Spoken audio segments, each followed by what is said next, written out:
Russian Song begins a cycle of 3 pieces within the children's album based on Russian folk melodies. This is much more revolutionary than it sounds.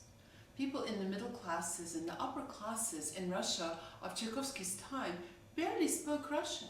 They spoke French to each other, and Russian was reserved basically for the servants. So the common people seem to be as exotic as some foreign tribe would be indeed. Tchaikovsky is famous for introducing Russian folk elements into Russian classical music. He's celebrated for that. He always had remarked on how he grew up in the country and therefore imbibed all of this folk feeling. So the Russian song is a wonderful example of how unusual Russian folk music really is. So the very first thing for us to consider is the phrase structure here. How long is the phrase?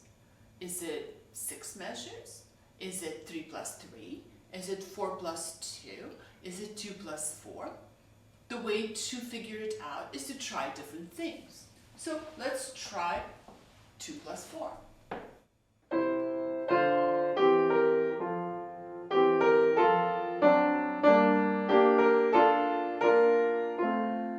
That's an option, but not a good one.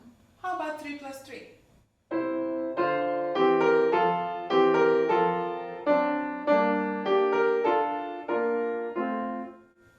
That sounded better. 4 plus 2?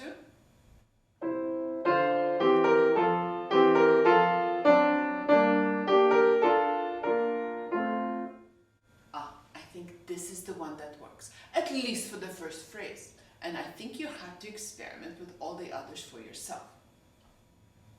The interpretive complications begin somewhere around the 3rd big phrase, where the left hand starts having a life of its own.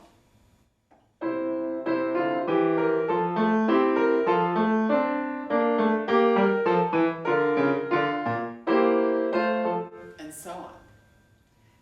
This is polyphony, but not imitative polyphony, which we're so used to in the works of Bach. This is called layered polyphony, where 2 completely independent things happen at the same time. Just think about 2 people singing. They are in perfect harmony, but they are singing very different things. How fascinating. The articulations in both hands are both complicated and again, different.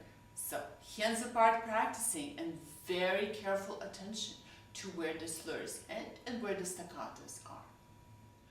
Important things to think about, since this is a folk song.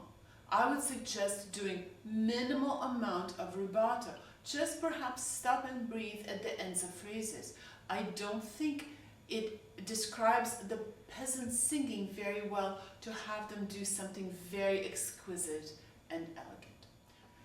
This is one of the most rarely heard pieces from the album, and I think it deserves a lot more attention because it is nothing short of fascinating. The second piece in the Russian folk cycle within the children's album is translated in various ways. The accordion, a boy playing the accordion, a man playing the accordion. The true translation from Russian is something like the peasant playing an accordion. I think this is an important difference because when you think about a peasant, you must think about something that is heavy, unsophisticated, but perhaps rather wise and interesting. In this particular case, the peasant is not very good with the accordion. I think he only knows about 3 chords and he keeps repeating them over and over.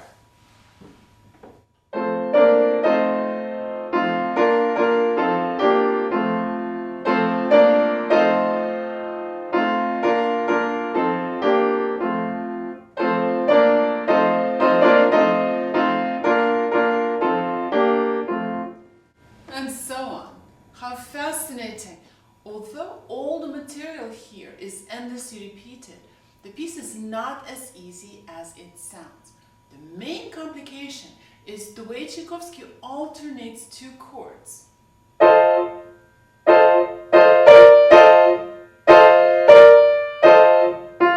It is actually quite requires exquisite control of each finger and a lot of slow practicing. This piece has the funnest conclusion of all in the album.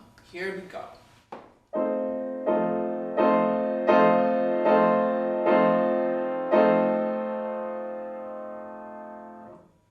Oh dear, I remember learning that you must end on a tonic chord and certainly not on a dominant seventh. How absolutely fascinating.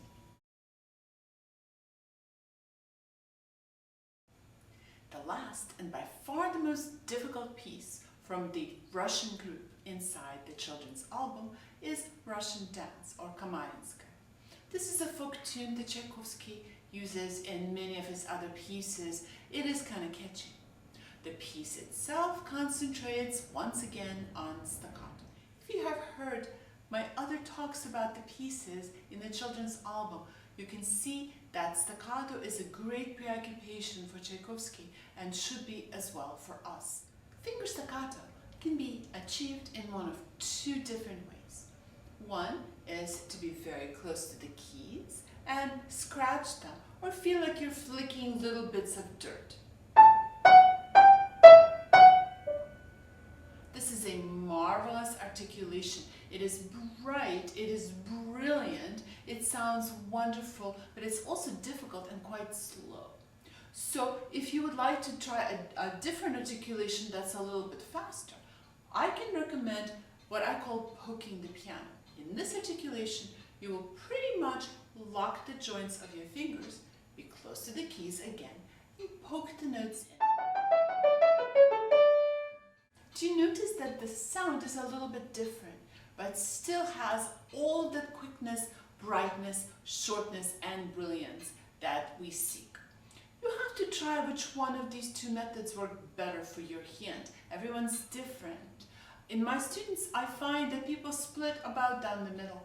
Some are good at the flicking articulations, others are much better at the poking. Who knows? Maybe they had younger siblings and did a lot of poking in their youth. In terms of interpretation, once again, we are confronted here with endless repetition. Each of the phrases is repeated twice. In my opinion, if your tempo is fast enough, you don't need to fuss to make each of the 6 measure repeats different. What I like to see in this piece is an overall sense of structure where we're going to start quietly, grow towards the middle, and then grow quiet again. It's almost as if the group of dancers is somewhere off at the distance, then they come much closer, and then they move away again. I hope I've answered a lot of your questions. If you have more, please leave them in the comments. Happy practicing!